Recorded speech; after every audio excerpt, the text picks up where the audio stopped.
Now with Katie Adams at the Koval Distillery in Chicago. Tell me, why is it called Koval?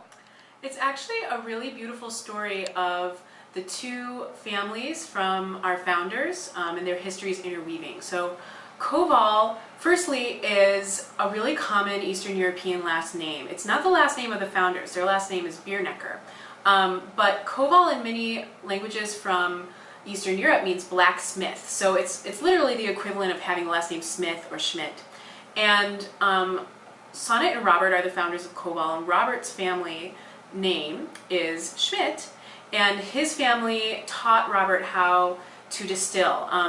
He learned how to distill from a very young age from his grandfather, whose last name was Schmidt. Additionally, Koval is a Yiddish nickname. It means, roughly translated in English, one who forges ahead. And that kind of means a positive version of calling someone the black sheep in your family. It's kind of like saying someone in your family who goes for their dreams and really does something big. And Sonnet's great-grandfather, Emmanuel, had that nickname, Koval.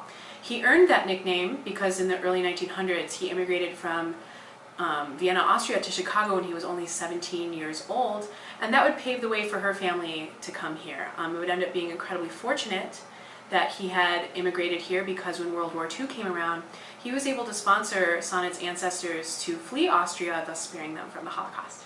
Wonderful. So what is the history then of this company, Koval?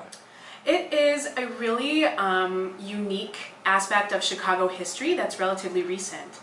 Sonnet and Robert opened Koval in 2008, and we were the first distillery to open in Chicago for over 100 years.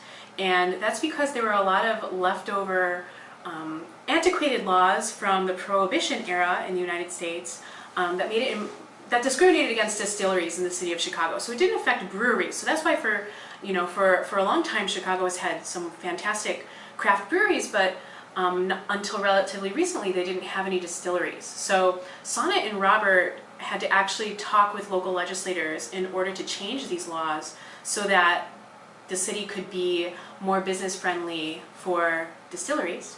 And that made us the first distillery in Chicago in quite a long time. Wonderful. So what kind of products do you have? I see some whiskey around here. Yes. We are most famous for our whiskeys, and I brought out two of my favorites, our single grain rye and our 4-grain. Firstly, how we make our whiskeys is very unique from other American styles of whiskey.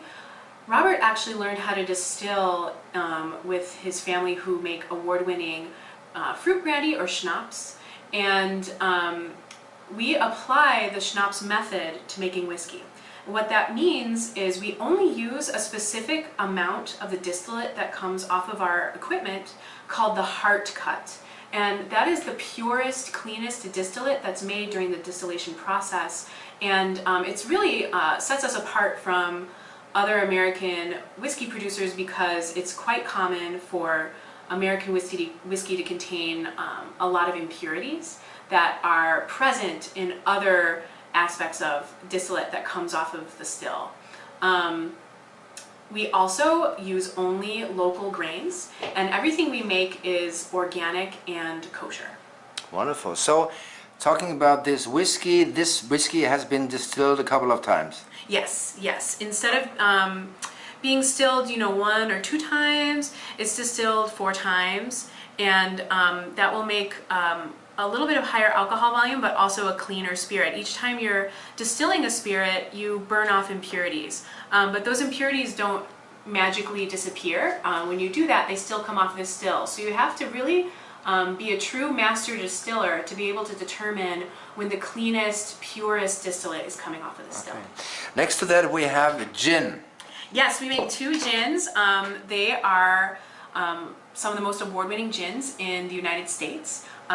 Firstly, we have our dry gin, which is made with 20 botanicals and is really quite phenomenal. And then we relatively recently came out with a barreled gin, and this gin was aged for 6 months in a bourbon barrel, one of our old bourbon barrels, and that is a trend that's becoming more and more popular in the United States, but is still relatively uncommon. It just creates an incredibly unique gin drinking experience. It's almost like a bourbon and a gin had a baby.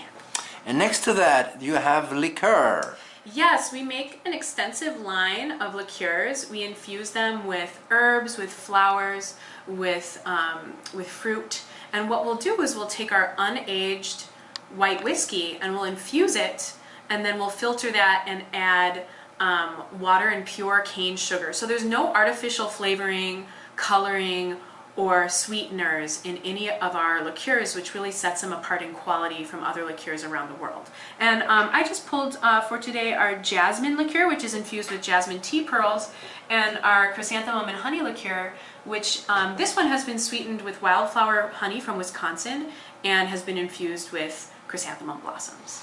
Well, thank you very much, Katie. I'm looking forward to taste this. Maybe not too much, but a zip. Thank you so much, and goodbye. My pleasure. Take care.